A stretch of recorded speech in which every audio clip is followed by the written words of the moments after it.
The star receiver on this squad just walked out the door, and what came back in return is going to blow your mind.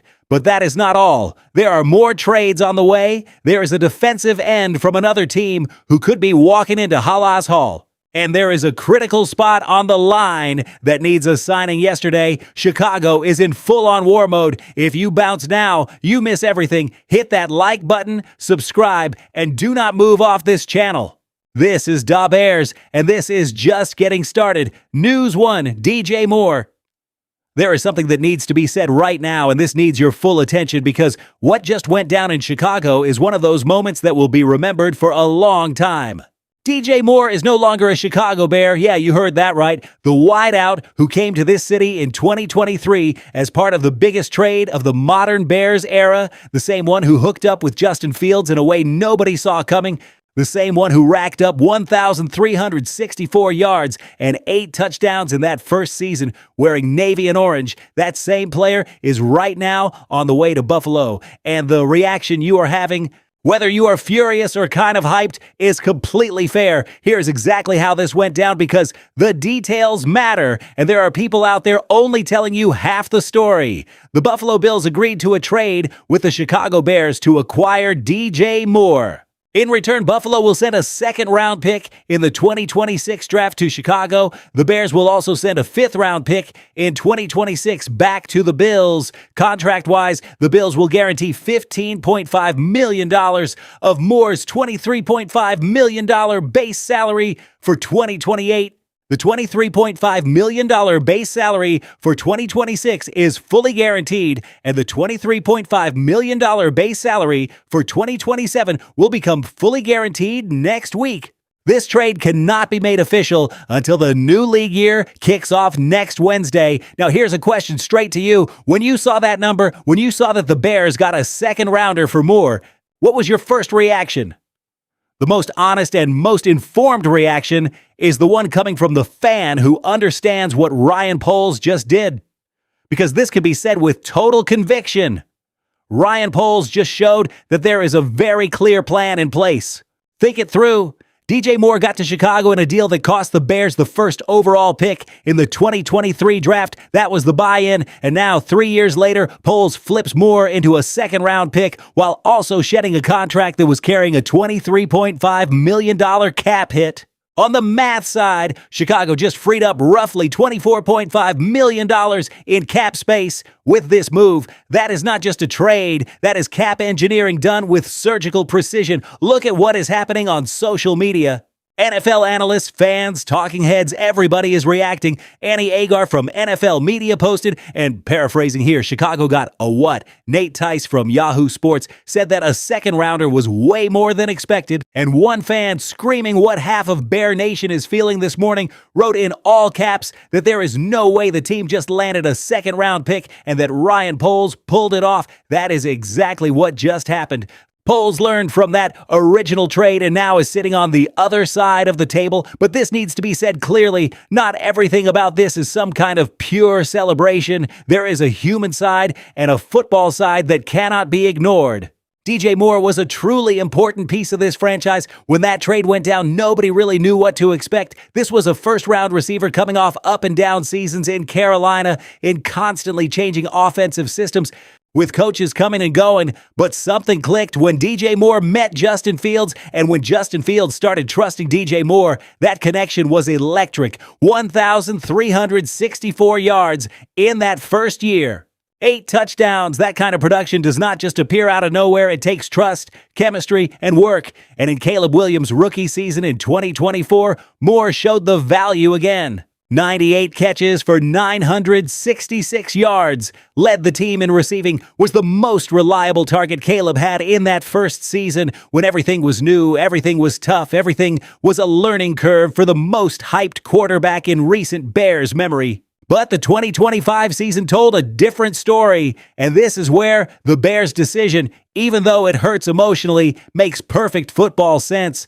Colston Loveland's rise into an elite tight end, Rome Odunze's explosiveness whenever healthy, and especially the breakout from Luther Burden III in the second half of the season, all of that squeezed Moore's role into something that did not match a $23.5 million salary. 50 catches, 682 yards, career lows across the board. And when a player on that kind of deal is putting up those numbers, not because the player is washed, but because the system and the roster grew around that player, that is when a hard decision has to be made. So here's the question. Does it really make sense to pay $23.5 million to a 29-year-old receiver whose role will shrink every year because Rome Odunze, Luther Burden, and Colston Loveland are the present and the future of this offense? The answer is no. And clearly, Ryan Poles got there too, and instead of just cutting more and getting nothing back, went shopping and walked away with a second-round pick. That is big-time front office work. There's another layer to this that is personal and pretty interesting. DJ Moore is going to reunite in Buffalo with head coach Joe Brady. That name should ring a bell. Joe Brady was the offensive coordinator in Carolina in 2020 and most of 2021. And guess who the Panthers' wideout was in those seasons? Exactly, DJ Moore. In 2020, under Brady, Moore averaged 18.1 yards per catch, the highest mark of his entire career, and went over 1,100 receiving yards in both seasons. So there is something kind of poetic here. Moore goes to a system that is already familiar, with a coach already known, and with Josh Allen at quarterback, one of the best passers on the planet. If there was a perfect landing spot for DJ Moore at this stage of a career, it looks a whole lot like that. But again, the Bears got a second-round pick. With that, Chicago's 2026 draft ammo now includes a first-rounder, 2 second-rounders, 1 third, 1 fourth, and 2 sevenths. That, Chicago fans, is firepower. And with Ryan Poles holding that arsenal, the question is not whether the Bears will keep getting better. The question is how much and how fast. And if that already has you stunned, wait until you hear what is next, because Ryan Poles is not done moving pieces on this board, and what is being whispered around the NFL this morning could completely change the face of this roster. News 2. There is a line that NFL insider Jordan Schultz posted this morning on X that needs to be heard very carefully because it perfectly sums up what is happening in Halas Hall right now. Schultz wrote that there is no sense the Bears are done in the trade market. And that line should absolutely give every Bears fan chills, because if what Poles just did with DJ Moore was the appetizer, what is coming next might be the main course. Here is what is moving right now, because there are multiple fronts heating up at the same time. First, backup quarterback Tyson Bagent. It has been reported that Chicago has been taking calls from teams interested in trading for Bagent. It makes all the sense in the world. With Caleb Williams locked in as the franchise quarterback, Bagent's role is that of a backup on a deal that might be more useful to another team as a developmental piece. If the Bears can turn Bagent into a 5th, 6th, or even a 4th-round pick, that is a low-risk, high-reward move. Second, there are multiple reports saying the Bears are getting calls on offensive tackle Braxton Jones, linebacker Tremaine Edmonds, and defensive tackle Gervin Dexter, and this is where close attention is needed because this reveals the team-building philosophy Poles is working with. Tremaine Edmonds got to Chicago as a huge free agent, signing a couple of seasons ago. But the production has not fully matched what is needed going forward. If a team is willing to send back real value for Edmonds, it makes total sense to listen. Braxton Jones is a tackle with real starting experience. But with the way the Bears' offensive line is evolving and the specific needs in Ben Johnson's system, there may be a legit debate about whether Jones is a long-term fit in this scheme or whether the value is higher in another building. Gervin Dexter is a different type of case, a young defensive tackle with upside, but on a roster that needs to squeeze every dollar and every pick. There are very few players who are truly untouchable if the right offer is sitting on the table. Now for the name that has Bears fans absolutely buzzing this morning, and that might end up being the single most impactful move of the entire offseason, Max Crosby, the defensive end from the Las Vegas Raiders. One of the best pass rushers on earth, a player with 36.5 sacks over the last 3 seasons, a player who, in good years, makes life miserable for any quarterback in the league, and a player whose relationship with the Raiders organization has publicly and quickly deteriorated in recent months.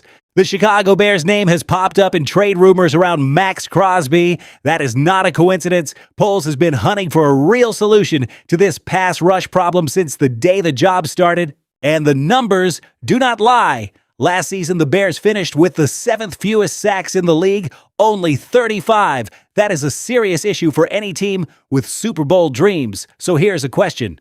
How many times have you watched the Bears blow leads because the pass rush could not bother the opposing quarterback when it mattered most? The answer is the same for everybody. Way too many snaps where the opposing quarterback had all day to throw. Way too many games where the Bears' defensive line did not make the kind of impact that flips a scoreboard. Max Crosby changes all of that. Crosby is not just a pass rusher. Crosby changes how an entire offense runs. When that number comes off the edge, offensive tackles start sweating. Opposing coordinators have to build specific game plans to slow that down. Quarterbacks know there is less time on the clock in the pocket. That lifts the entire Chicago defense. This is not going to be cheap or simple. Crosby has a serious contract, and the Raiders would want real value back. That probably means draft picks or proven players. With the Bears now stacked up with extra picks, the organization suddenly has the ammo to be in that kind of conversation. This is where Poles' strategy starts to make perfect sense. Moving DJ Moore was not just about ditching a big contract. It was about building the capital for the next major swing. It was about stacking enough picks to sit at the table with the Raiders and talk about Max Crosby with a straight face. That is long-term vision executed through short-term moves. That is exactly the kind of front office work this franchise has been missing for decades. Think back to the Khalil Mack trade. When the Bears brought in Mack from the Raiders in 2018, the defense's identity changed overnight. That team finished 12-4, the best record of the Mitchell Trubisky era. The defense was flat-out dominant that year, and the spark for that transformation was one elite pass rusher. If Poles lands Max Crosby, the comparisons to 2018 are going to be automatic, only this time it is not Trubisky under center, it is Caleb Williams, which makes the whole picture a lot more exciting. Now here comes the part that calls for some caution, and this is always laid out straight up, both sides of the coin. None of this is confirmed, not a Baggett trade, not a move involving Edmonds, Jones, or Dexter, not a Crosby deal. The only thing locked in is the DJ Moore trade. Everything else is rumors, insider reports, and speculative moves. The NFL trade market can spin any direction at any moment. What can be said for sure is that Ryan Poles is active. The phone is being worked. Options are being weighed. And that mindset, that hunger to upgrade the roster creatively and intelligently is exactly what this franchise has needed. Chicago is not sitting around waiting for talent to show up. Chicago is out there hunting for it, and just when it felt like the story might be done, there is a third piece of news that hits directly at the Bears' ability to keep Caleb Williams upright, and the urgency here cannot be understated. News 3. There was a bit of news that dropped out of nowhere this week and completely flipped the Bears' priorities in free agency. Drew Dalman retired, the starting center, the one expected to be the anchor of Caleb Williams' offensive line, announced retirement from pro football. With that decision, Chicago woke up staring at a massive, urgent, critical hole right in the middle of the offensive line. Think about what that means. Ben Johnson came to Chicago as the most coveted offensive coordinator in the NFL, the architect of one of the league's most efficient attacks in Detroit. Johnson builds the system around a strong, cohesive, technically sound offensive line. The center is the brain of that line. That is the player calling protections, identifying defensive threats pre-snap, communicating with the guards and tackles, making sure Caleb Williams has enough time to run each play. Without a top-tier center, the whole Ben Johnson system is at risk. And with Caleb still growing into the pro game, allowing a weak spot right in front of the quarterback would be flat-out negligent. So the question everyone is asking at Halas Hall, in Chicago media and across the fan base is this: who is going to be the next center of the Chicago Bears? Two names are absolutely dominating the conversation, and each one represents a different philosophy.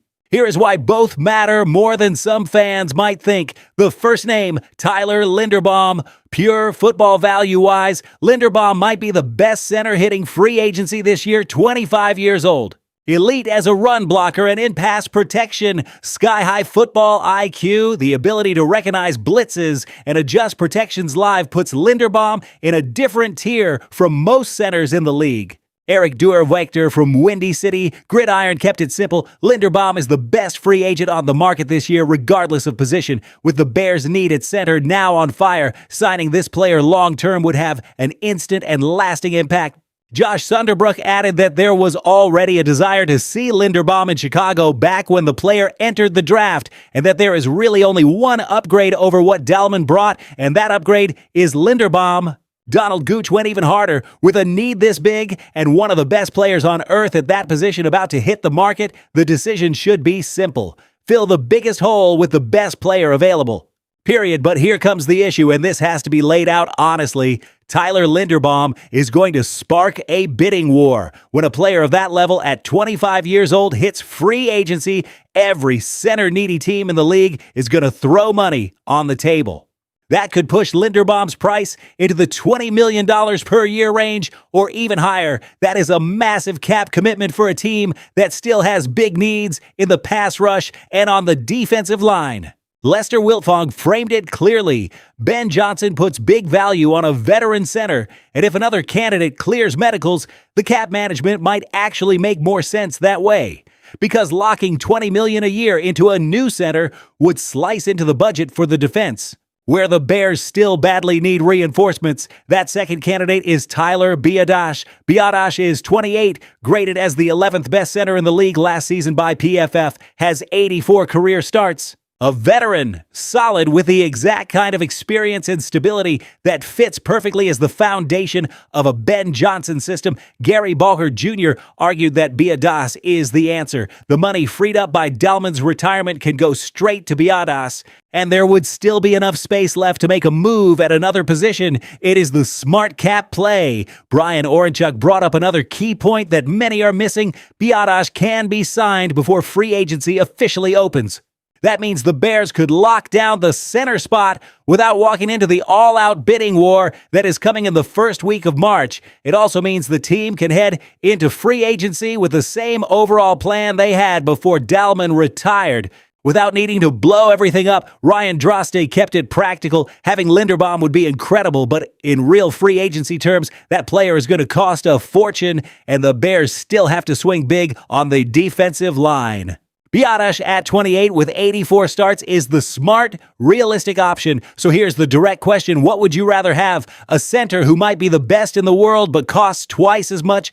Or a veteran, steady, proven center who still leaves room to build out the pass rush? Both cases are legit. The right answer might depend on one thing: how much money the Raiders want for Max Crosby if that trade actually comes together. If Poles is seriously looking to bring Crosby to Chicago, there has to be enough cap room to take on that deal. In that scenario, Biadasz is the more responsible financial choice, but if a Crosby trade never materializes and the Bears lean on the draft and smaller signings for pass rush help, then the argument for going all in on Linderbaum gets a lot stronger. There's one more name that popped up in this conversation that deserves at least a mention. TJ Starman brought up Rashid Shaheed as an interesting free agent target, someone who could step into Devin Duvernay's role in the return game and also bring some juice as a receiver in Ben Johnson's system. And with DJ Moore gone, an extra speed receiver to complement Odunze and Burton might matter more than people think. Still, priority number one is center. That spot has to be locked down before free agency hits, and it has to be locked down with a player who can give Caleb Williams the protection and line leadership needed to take the next step. The 2026 Chicago Bears season has the potential to be something this city has not seen in decades. Caleb Williams is in the building. Rome Odunze is in the building. Luther Burton is in the building. Colston Loveland is in the building. Ben Johnson is running the offense. And now there is extra draft capital to keep building this thing out. But it all hinges on the offensive line. And the offensive line will not hold up if center is a weak link. Ryan Poles knows it, Ben Johnson knows it, and now you know it, too. This is the decision that is going to define the Bears' ceiling in 2026, and the time to make that call is right now. All right, Bears Nation, this is the part of the video that hits the most because this is where you take over the conversation. Starting with the first story, DJ Moore is off to Buffalo. Ryan Poles walked away with a second-round pick. The Bears opened up $24.5 million in cap space. Now here's the question straight up. Was this trade a stroke of genius by Ryan Poles or a mistake the Bears will regret when DJ Moore is lighting it up with Josh Allen in Buffalo? Drop the answer in the comments. Do not just leave a yes or no. Lay out the reasoning. On this channel, fans think, break things down, and debate. On the second story, with more trades possibly coming and Max Crosby's name hanging in the air, here's what needs an answer. Should the Bears go get Max Crosby right now, spend the draft picks to land that player, or stay patient and build the pass rush through the draft and more modest free agent moves? That is a big picture debate that can shape the entire upcoming season. Let it rip in the comments. On the third story, the emergency at center after Drew Dalman retired, the question could not be more clear. Tyler Linderbaum or Tyler Biadasz, the best player on the market for top-shelf money, or the rock-solid veteran who still leaves room in the budget to beef up the defense? Type the answer in the comments and the name you want to see snapping the ball in front of Caleb Williams in 2026. Now comes the most important part of this whole video. If you are still here, if you stuck around from second one to right now, you are already part of this family. You are already part of Bear Nation on this channel. And it is time to make it official, not as a visitor, as a full-time member of one of the most passionate, informed, and locked-in Bears communities in the Spanish-speaking world. This channel is your home. Here you're going to find breakdowns you will not see on other channels. You're going to get Bears news in real time. You're going to get honest debate, no filters, and the level of depth real fans deserve. And as long as the Bears keep making moves, as long as Poles keeps working those phones, as long as Caleb Williams keeps climbing, and this organization keeps building something special, this channel will be here to walk you through every step. So here is the ask, and it is simple. Subscribe to the channel right now. Turn on the notifications so you do not miss a single update. Hit the like button because that tells the algorithm this content is worth pushing and helps more Bears fans find it. And share this video with that friend, that relative, that coworker who lives and breathes navy and orange. The Bears are building something big in Chicago, and we are going to be right here to live it together. News by news, play by play, season by season. Bear down, Chicago, Da Bears. See you in the next video.